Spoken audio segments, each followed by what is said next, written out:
नमस्कार, मैं हूं प्रवीण दुबे। क्या मुख्यमंत्री शिवराज सिंह चौहान उसी फॉर्म में लौट रहे हैं जो 15 साल की राजनीति में उनकी यूएसपी कही जाती है? सीएम शिवराज ने आज ऐलान किया कि 1 सितंबर से प्रदेश के 37 लाख गरीब परिवारों को मिलेगा मुफ्त अनाज। प्रति सदस्य 5 किलो अनाज मुफ्त और बाकी 5 किलो केवल 1 रुपए की दर से। इससे पहले एमपी में श्रम सिद्धि अभियान, जिससे हर मजदूर के हाथ को मिल सके काम। प्रदेश के नौजवान को यह भरोसा भी कि अब एमपी की सरकारी नौकरियों में सिर्फ उन्हीं का हक होगा। आदिवासियों, गरीबों को साहूकार से मुक्ति दिलाने का अभियान।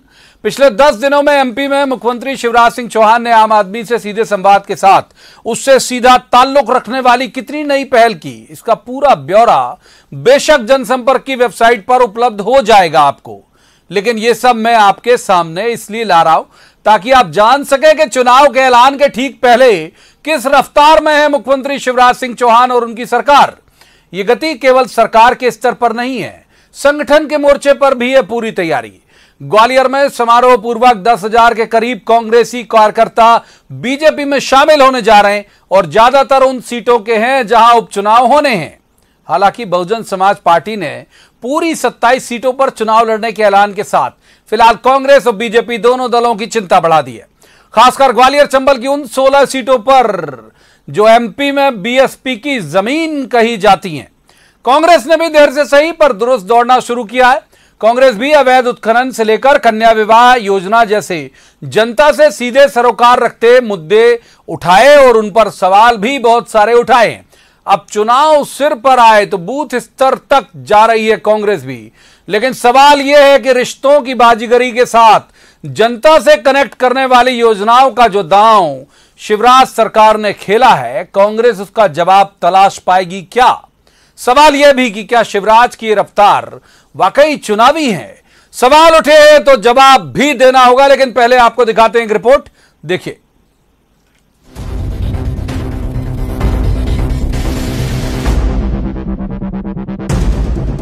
अभी तक राशन नहीं मिलता था। 7 पंजे 35 किलो मिलेगा और 35 किलो अभी निःशुल्क मिलेगा नवंबर में। जिला खंडवा हो, इंदौर हो, मंदसौर हो या उज्जैन, फर्क नहीं पड़ता, हैं सब एक कतार में। भूख के एक सवाल पर खड़े हैं ये लोग, वो लोग जिनसे उनके इलाके के पार्षद या गांव के सरपंच ने भी कभी तसल्ली से बात नहीं की होगी। कल्पना कीजिए, वो लोग अपने जिले के कलेक्टर के बराबर से बैठे और प्रदेश के मुखिया उनसे पूछ रहे हैं उनकी खैरियत और बता रहे हैं कि अब अनाज की फिक्र मत करना। पीडीएस प्रणाली के जरिए ये अनाज यूं भी बढ़ जाता, लेकिन ये शिवराज की सियासत है जिसमें वो जानते हैं कि क्या, कब, कहां और कैसे किया जाना है। 1 सितंबर आपके लिए एक ऐतिहासिक दिन होगा।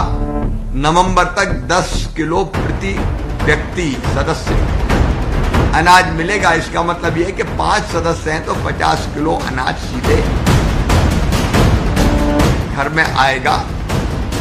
प्रति परिवार 1 किलोग्राम नमक आएगा, 1.5 लीटर केरोसिन आएगा। पिछले हफ्ते भर से देखिए, कभी श्रमिकों से मुलाकात, कभी एमपी के युवाओं को ही नौकरी की बात। संकट और संक्रमण के इस दौर में भी एमपी के सुदूर गांवों तक शिवराज की कनेक्टिविटी बनी हुई है। हालांकि कांग्रेस कह रही है कि ये उपचुनाव का दांव है। तो मैंने कहा नहीं, शिवराज सिंह की घोषणा इसी प्रकार होती है। आज भी जो लोग हैं जिनको राशन देने का वायदा किया उनको कहाँ मिल रहा है? किसी के अंगूठे के नाम पे भगाया जा रहा है। पूरा राशन की दुकानें भारतीय जनता पार्टी के नेताओं को, कार्यकर्ताओं को, दलालों को सौंप रखी हैं। उधर ग्वालियर में बीजेपी का मेगा शो सदस्यता अभियान भी समारोह के तौर पर एक साथ 10,000 कार्यकर्ता कांग्रेस छोड़कर बीजेपी में आएंगे, ऐसा पार्टी का दावा। 3-4 दिन के कार्यक्रम है। ग्वालियर चंबल संभाग से बड़ी तादाद में, बड़ी संख्या में लोग भारतीय जनता पार्टी की सदस्यता लेंगे। 10,000 वर्कर तो अभी ग्वालियर संभाग में बीजेपी के पास नहीं है। वोटर हो सकते लेकिन 10,000 कार्यकर्ता नहीं हो सकते। संभाग में 8 जिले हैं, 8 जिलों में नहीं होंगे। 2008 में लाडली लक्ष्मी योजना, 2013 में किसानों का ब्याज 0, शिवराज हीरो, और 2018 में संबल योजना। शिवराज की वर्किंग स्टाइल ये है कि वो जनता को सीधे कनेक्ट करती योजनाएं लाते हैं और टाइमिंग का ध्यान रखते हुए कि वोटिंग से पहले लाभ की पहली किस्त जनता तक पहुंच जाए। कुल 5.5 महीने पुरानी सरकार में शिवराज की रफ्तार भी कैसी लिए कि चुनाव नजदीक हैं और वक्त कम। आत्मनिर्भर एमपी का जो रोड मैप सरकार तैयार कर रही है वो जनता के सामने ट्रेलर है क्या अगले 3.5 साल का? सवाल ये भी कि कांग्रेस इस रणनीति का कैसे मुकाबला करेगी? सवाल उठे हैं, जवाब तो देना होगा। भोपाल में शरद श्रीवास्तव के साथ bureau report, news 18 Madhya Pradesh Chhattisgarh. तो रस्मन सबसे पहले मेहमानों का परिचय आपसे करा दूं। हमारे साथ हैं जेपी धनोपिया, कांग्रेस के वरिष्ठ नेता हैं, प्रवक्ता भी हैं। धनोपिया जी का स्वागत। दूसरे मेहमान आशीष अग्रवाल, ये बीजेपी के प्रवक्ता हैं, बड़े ऊर्जावान हैं, आशीष जी का स्वागत। और तीसरे मेहमान दिनेश गुप्ता, ये पत्रकारिता का चर्चित चेहरा है, अच्छे राजनीतिक विश्लेषक हैं, दिनेश जी का भी स्वागत। शुरुआत आशीष अग्रवाल से ही कर लेते हैं। आशीष जी, ये स्पीड क्या कहती है मुख्यमंत्री की, नंबर 1, और नंबर 2 ये कि 1 सितंबर से नवंबर तक उन्होंने मेंशन किया कि ये जो जिनको 37 लाख गरीबों को मुफ्त अनाज मिलेगा, ये डेडलाइन क्यों?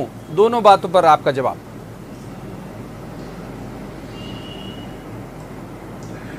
देखिए प्रवीण जी, कहते हैं कि कुछ रफ्तार अच्छी होती है, तो जब रफ्तार अंतिम व्यक्ति के उदय की हो, गांव गरीब किसान की चिंता की हो, हितग्राहियों तक जो एक राहत पहुंचनी हो उसको पहुंचने तक हो, तो ये सराहनीय चाहिए।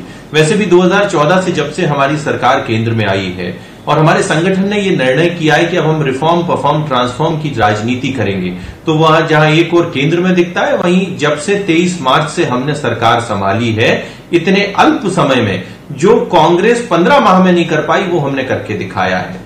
कांग्रेस ने क्या किया? लोगों को छला था। वो बेरोजगार भत्ते के नाम पर बेरोजगारों का मजाक उड़ाते रहे। हमने उनको रोजगार सुनिश्चित करने के लिए मध्य प्रदेश की सरकारी नौकरियों में उनको प्राथमिकता दे दी। वो क्या करते रहे? वो किसानों को छलने का काम करते रहे, ऋण माफी के नाम पर खजाना खाली होने की बात करते रहे। हमने 23 मार्च के बाद आके 20,000 करोड़ इस प्रदेश की जनता के खातों तक पहुंचा दिए। तो ये जो रफ्तार है वो बड़ी ही सुखद है। इसको चुनाव से जोड़ा जाए तो ठीक, चुनाव से ना जोड़ा जाए तो ठीक, क्योंकि चुनाव तो है ही, और हम लगातार कहते हैं कि ये चुनाव सरकार को स्थिर और स्थायी बनाने के चुनाव है, ना कि विधायक चुनने के। और मध्य प्रदेश की देखिए, डेडलाइन नवंबर तक हम एक टाइम टेबल लगा के काम करते हैं। और अभी जो एक कोरोना का संकट काल चल रहा है, जिसमें हर व्यक्ति को, हितग्राही को अपने अपने खाते में अपने अपने नाम से जो राशन चाहिए, अपने अपने जो राहत की सामग्री चाहिए, वो उनको मिलेगी। इसको किसी डेडलाइन कोई चुनाव से जोड़ के ना देखा जाए, अपितु इसको ये देखा जाए कि मध्य प्रदेश 23 मार्च के बाद एक सुरक्षित हाथों में है और एक संवेदनशील मुखिया के नेतृत्व में आगे बढ़ रहा है।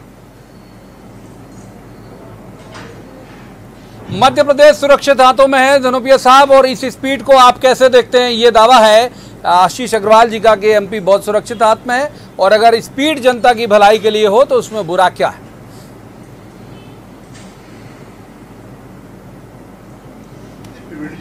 स्पीड बहुत अलग बात है, वास्तविकता अलग बात है। आदरणीय शिवराज सिंह चौहान एक घोषणावीर के रूप में पहले भी जाने जाते थे, आज भी घोषणावीर ही है। ये मध्य प्रदेश, स्वर्णिम मध्य प्रदेश उन्होंने बना दिया था पहले रिकॉर्ड पर, अभी आपने बना दिया। 15 अगस्त को रोड मैप जारी करने वाले थे, वो भी कर दिया। रोजगार 60 लाख बेरोजगार है मध्य प्रदेश में, सारे लोगों को सरकारी नौकरी देने की बात कर ली। और 78 लाख इनकी संबल योजना में होते थे पहले, उनमें से 37 लाख की बात कर दी। पीडीएस की दुकानें सारी बंद पड़ी रहती हैं, लोगों को परेशान कर रखा है।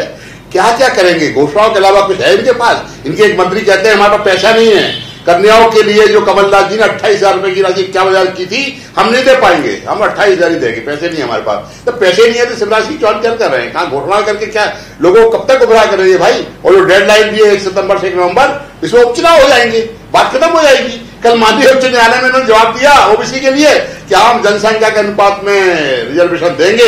उधर माननीय उच्चतम न्यायालय सुप्रीम कोर्ट में एक पिटीशन लगी हुई थी, अपील की, वो विड्रॉ कर ली। तो करनी करने में इतना अंतर है, मुझे समझ में नहीं आता चाहते क्या है। हर चीज जो अच्छी भले के लिए थी इस प्रदेश के लिए विड्रॉ करते जा रहे हैं। किसानों कर्ज माफी का काम बंद कर दिया, युद्ध शुद्ध के लिए युद्ध बंद कर दिया, माफियाओं को फ्री छोड़ दिया, गरीबों की राशि कम कर दी। क्या ऐसा काम है जो करना चाहते हैं? सिर्फ और सिर्फ घोषणाएं हैं। और शिवराज सिंह चौहान इसमें कोई दो मत नहीं है। कांग्रेस पार्टी से इस बात में तो आगे हैं कि झूठी घोषणाएं करने में नंबर 1 है, उन्हें अवार्ड दिया जाना चाहिए, इस बात के पक्ष में तो हूं। लेकिन धरातल पर कुछ नहीं है, धरातल पर वही होगा जो साफ दिख रहा है। अभी जो बात हो रही थी कि बहुत तेजी से ग्वालियर में 10,000 लोगों की सदस्य संख्या बढ़ाएंगे, कांग्रेस के लोग ले जाएंगे। अरे आदरणीय शिवराज सिंह चौहान साहब, जरा अकेले से इनको भेज दीजिए, सिंधिया जी को 10 लोग नहीं मिलेंगे, इतने नाराज है लोग वहां पर, क्यों मेगा लगाया जा रहा है? उस सवाल पर भी, पॉलिटिकल पर भी आऊंगा, पॉलिटिकल पर भी आऊंगा। पहले सरकार के सवाल पर दिनेश गुप्ता जी का रुख करूंगा, मैं पॉलिटिकल पर भी आऊंगा। आज हमने इसीलिए दोनों ये मिक्स करके रखे हुए हैं विषय, क्योंकि दोनों एक ही लक्ष्य की तरफ पहुंचाते हैं, और वो लक्ष्य इलेक्शन।